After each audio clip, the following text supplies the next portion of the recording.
राहुल गांधी ने अमेरिका में बैठकर जो सियासी रायता फैलाया था वो कांग्रेस को भारी पड़ता जा रहा है।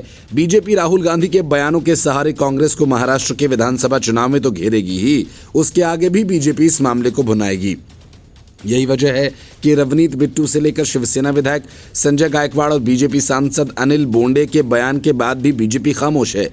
राहुल गांधी के आरक्षण हटाने वाले बयान से नाराज संजय गायकवाड़ ने राहुल गांधी की जीभ काटने वाले को 11 लाख रुपए इनाम देने की घोषणा की थी। बीजेपी सांसद अनिल बोंडे ने कहा कि राहुल गांधी की जीभ जला देनी चाहिए। महायुति के इन दोनों नेताओं के बयान से कांग्रेस और एमवीए के नेता नाराज हैं। बीजेपी के प्रदेश अध्यक्ष चंद्रशेखर बावनकुले ने अपने सांसद के बयान से किनारा कर लिया, मगर आरक्षण खत्म करने वाले बयान के लिए राहुल गांधी पर पलटवार भी कर दिया।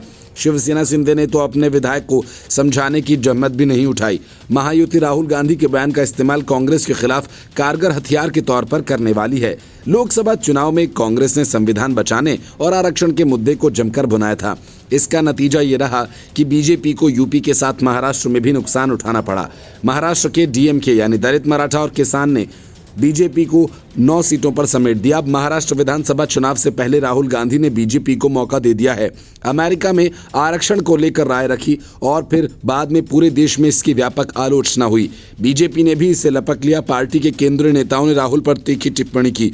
महाराष्ट्र के नेताओं ने राहुल पर आरक्षण खत्म करने वाले बयान को कांग्रेस के खिलाफ हथियार बना लिया। कांग्रेस महाराष्ट्र के दलितों के बीच काफी लोकप्रिय है और बीजेपी के नेतृत्व वाली महायुति राज्यव्यापी अभियान शुरू करने का फैसला किया है। इस बीच महायुति के नेता विवादित बयान देकर इस मुद्दे को और सुलझाने की कोशिश कर रहे हैं।